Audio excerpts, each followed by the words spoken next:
Hi everyone, welcome back to market trap by Wazir X. मैं हूं आपका दोस्त असीम सिंघल।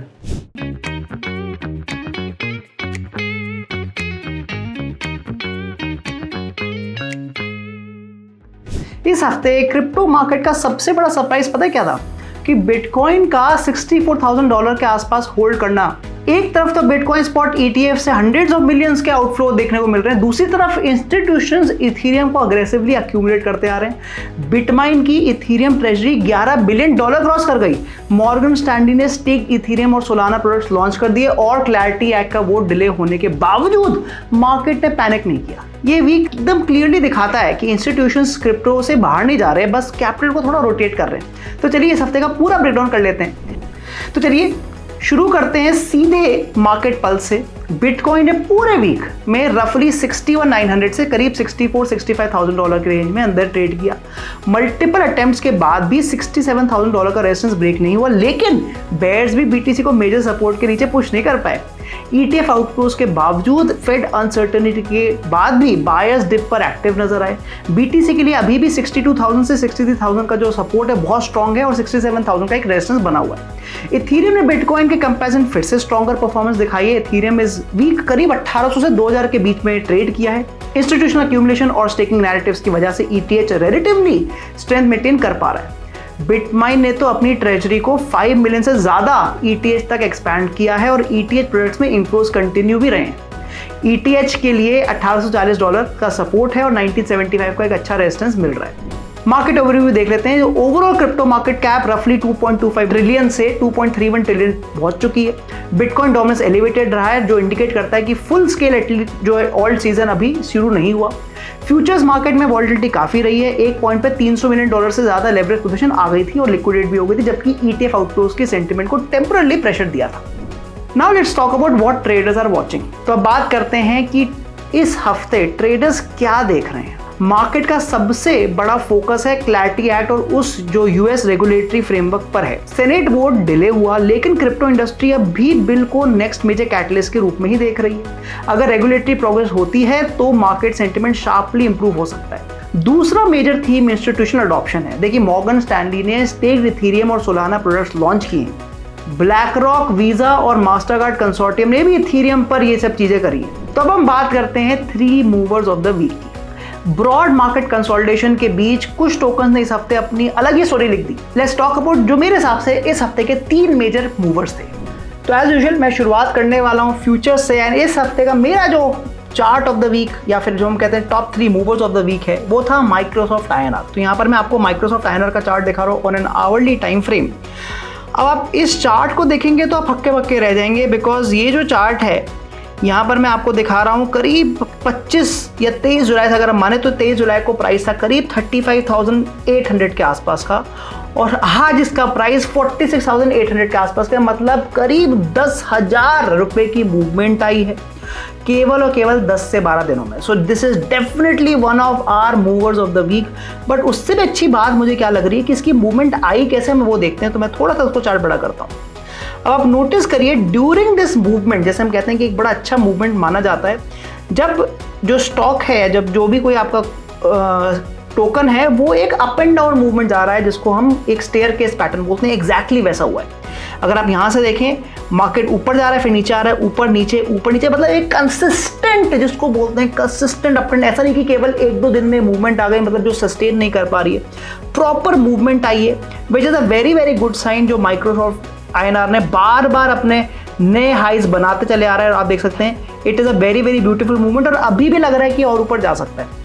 एक चीज मैं यहाँ पे आपको और दिखाना चाहूंगा, which is using the Fibonacci. तो let me just clean this and let me add Fibonacci now. तो यहाँ पर मैं आपको फिबोनाची का चार्ट दिखाऊंगा, फिबोनाची दिखाता हूँ। तो अगर जो लोएस्ट पॉइंट था हमारा, जो कि हमने देखा कि करीब 23 जुलाई के आसपास का था, और अगर आप वहां से किसी भी लेवल तक का फिबोनाची बनाने की कोशिश करते हैं, late me add first. So let me just go here and let's say हम यहाँ पर let me just see where is the Fibonacci. Okay, here. तो यहाँ पर मैं आपको Fibonacci retracement अगर बना के दिखाता हूँ, and right from the bottom till जो हमारे एक मेजर अप मूव था, अगर हम मानते हैं यहाँ तक का, तो आप नोटिस करिए कि जब ये रिवर्सल आ रहा है तो कितना आ रहा है। अगर आप नोटिस करें ये जो रिवर्सल है अभी इस रेड लाइन को भी टच नहीं कर पा रहा, मतलब बार बार जो रिवर्सल्स आए हैं, और ये अभी मैं आपको एक रिवर्सल दिखा रहा हूँ। Late me show you another reversal. आप देखिए ये पूरा नहीं आया। Late me show you another reversal.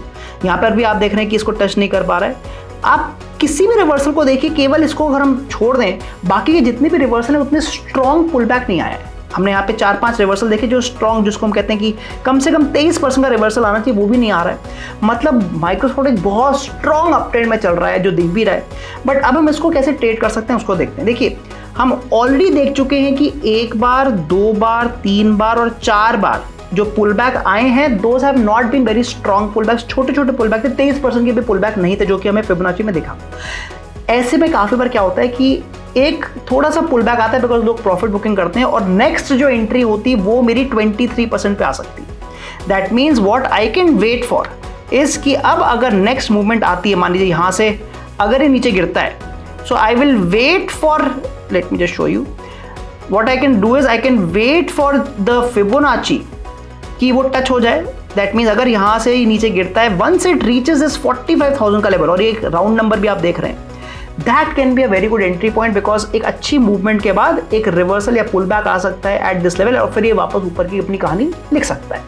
So that was definitely our first mover of the week. The second one is Popcat. जी हाँ, मैंने भी इसको ज़्यादा फोकस इसलिए कर रहा हूँ क्योंकि आप देखेंगे कि पिछले एक हफ्ते में इसकी मूवमेंट एकदम ही रिवर्स हो गई जो पहले चल रही थी। Late me show you. अगर आप यहाँ पे देखेंगे 30 से पहले की कहानी, तो 30 से पहले ये बहुत स्ट्रॉन्ग डाउन ट्रेंड में था।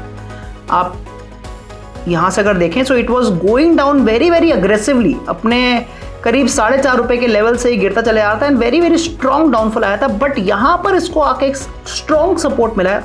एंड अगेन मैं फिर से आपको वही दिखाना चाह रहा हूं कि जो ये ऊपर जा रहा है, it is making that staircase pattern, और ये ऊपर चलता चले आ रहा है। Again very good move in the last 1 week. कहाँ तक जाने के चांसेस है? मेरे हिसाब से जो अपना पुराना हाई बनाया था उसने वहाँ तक जाने के चांस हो सकते हैं इसके, मतलब वही 4.5 रुपए के आसपास जा सकता है। And a good movement on the upside is still possible with पॉपकैट।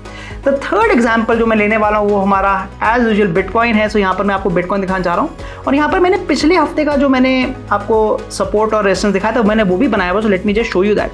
तो हमने लास्ट वीक भी देखा था कि ये एक इंपॉर्टेंट लेवल है जो कि हमारा करीब 62 लाख का दिख रहा था, और ये दिख भी रहा था कि हाँ एक इंपॉर्टेंट लेवल है। यहाँ से मार्केट बार बार इसको एक अच्छा सपोर्ट मिला, यहाँ से रिवर्सल आ सकता है। एग्जैक्टली वो फिर से हुआ। अगर मैं इसको पूरा यहाँ पे खींच दूँ तो आप नोटिस करेंगे कि इस हफ्ते भी इसी लेवल पर आकर इसने एक बार और ये बहुत बड़ी पिन बार कैंडल दी है। मतलब it is still treating this 62 lakh as a very very strong support zone, और यहाँ से इसके अच्छे खास ऊपर जाने के चांसेस हैं, और अगर ये ऊपर जाता है तो वापस अपने वही 67 लाख को टच कर सकता है।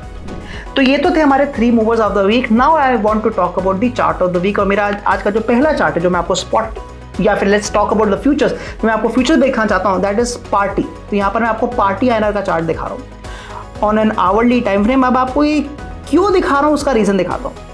अगर आप देखें पिछले कुछ दिनों से this token is completely range bound. आप नोटिस करिए फुल्ली रेंज बाउंड है, इतना अच्छा चार्ट दिखता नहीं है। Complete range bound between 2.35 and 2.22, मतलब अगर यहाँ से किसी भी तरफ की ब्रेकआउट आता है, चाहे ऊपर चाहे नीचे, एक बहुत स्ट्रॉन्ग मूवमेंट आ सकती है, क्योंकि नीचे के आने के चांसेस, इसलिए मैं आपको फ्यूचर्स भी दिखा रहा हूँ। देखिए हमें सबको पता है कि अगर मैं स्पॉट की बात करूँगा तो मैं शॉर्ट ट्रेड नहीं ले पाऊंगा, बट ये स्पेशली मैं आपको फ्यूचर्स में से दिखा रहा हूँ बिकॉज यहाँ पर शॉर्ट एंट्री भी आ सकती है अगर ये नीचे का लेवल तोड़ता है। और इसमें एक और चीज़ है, अगर आप इसी चार्ट को थोड़ा सा और पीछे ले जाएंगे तो आप नोटिस करेंगे कि ये सिमिलर पहले भी कर चुका है, जहां पर जब इसको ऐसी कंसोलिडेशन मिली थी, लेट मी शो यू, जब इसको कोई सिमिलर तरह की कंसोलिडेशन मिली थी उसके बाद इसने एक बहुत अच्छी मूवमेंट दी थी ऑन द डाउन साइड। तो same thing is possible now also कि जहां पे इसको बहुत स्ट्रॉन्ग कंसोलिडेशन मिल चुकी है और यहां से एक अच्छा ब्रेकआउट या ब्रेकडाउन दे सकता है। And the last example that I want to show you is on the spot which is ADA and INR। तो यहाँ पर मैं आपको दिखाना चाह रहा हूँ जो मेरे को क्लियरली दिख रहा है, जिसको हम बोलते हैं VCP pattern, volatility contraction pattern. तो let me show you what that pattern is. आप यहाँ पे नोटिस करिएगा कि जो, let me first mark for that pattern for you. तो यहाँ पर मैं, ये देखिए, यहाँ से जब इस टोकन को करीब 20 रुपए का आया, it came back to that level. And आप देखिए ड्यूरिंग दैट टाइम जो वॉल्यूम्स है वो भी काफ़ी बढ़े हुए थे। सेकेंड टाइम जब ये आया है तो आप देखिए वॉल्यूम्स बहुत कम हो गए, वेरी वेरी लो वॉल्यूम्स। अगर यहाँ पे थर्ड टाइम आता है, एंड अगर वॉल्यूम्स और भी कम है, बट यहाँ से जब ये ब्रेकआउट दे रहा है तब आप देखते हैं वॉल्यूम बढ़ गया है, तो एक क्लियर वीसीपी जिसको वॉलेटिलिटी कॉन्ट्रैक्शन पैटर्न बोलते हैं वो बन सकता है और यहाँ से हमारे को अच्छी अपमूव मिल सकती है। And that is why this is my chart of the week, ADA INR। So what to look forward to next week. अगले हफ्ते क्या देखें, देखिए क्लैरिटी एक्ट हम बार बार बात कर चुके हैं, क्लैरिटी एक्ट की जो डेवलपमेंट है सबसे पहले नजर उसी पर रखिएगा। अगर रेगुलेटरी प्रोग्रेस होती है तो मार्केट सेंटिमेंट शार्पली इंप्रूव हो सकता है। ये single event near term direction को डिफाइन कर सकता है। रिपल एक्स का मेजर XRP लेजर अपग्रेड भी अटेंशन का सेंटर रहेगा क्योंकि इसका फोकस बैंकिंग इंफ्रास्ट्रक्चर और टोकनाइज रियल वर्ल्ड एसेट्स पर है। इंस्टीट्यूशनल पेमेंट नैरेटिव के लिए ये इंपॉर्टेंट माइलस्टोन हो सकता है। ETF फ्लो डेटा आप क्लोजली वॉच करते रहिएगा। रीसेंट बिटकॉइन आउटफ्लोज के बाद मार्केट देखना चाहेगा कि इंस्टीट्यूशनल डिमांड वापस आती है या कैपिटल इथेरियम से किसी और ऑल्ट कॉइन में शिफ्ट तो नहीं हो जाता। देखिए इस हफ्ते मार्केट ने दिखाया कि रेगुलेटरी अनसर्टेनिटी और ETF आउटफ्लोज के बावजूद इंस्टीट्यूशनल इंटरेस्ट क्रिप्टो में बना हुआ है और काफी स्ट्रांगली बना हुआ है। बिटकॉइन कंसोलिडेशन मोड में है, इथेरियम अक्यूमुलेशन फेज में है और tokenisation plus taking narratives momentum gain करते जा रहे हैं। हमेशा अपनी रिसर्च पर जरूर करें, रिस्क मैनेजमेंट फॉलो करें और किसी भी इन्वेस्टमेंट डिसीजन से पहले अपनी इंडिपेंडेंट एनालिसिस जरूर करिएगा। ये वीडियो केवल एजुकेशनल पर्पस के लिए, इन्वेस्टमेंट एडवाइस एकदम नहीं है। क्रिप्टो ट्रेडिंग हाई रिस्क और वॉलेटाइल हो सकती है, इसलिए रिसर्च करे बिना और अपने रिस्क एपेटाइट के हिसाब से ही डिसीजन लीजिएगा। अगर आपको ये वीकली क्रिप्टो रिकैप पसंद आया है तो वीडियो को लाइक करें, सब चैनल को सब्सक्राइब करें। मैं मिलता हूं आपको अगली बार। See you soon. The information, content, and materials shared in this video are solely for educational and informational purposes. The contents are not an inducement by WazirX to you to invest, transact, buy, or sell. Neither is it intended to market, promote, or sell any cryptocurrencies, VDAS, and/or products or services related thereto. For more details, please refer to the WazirX terms of use and WazirX disclaimer.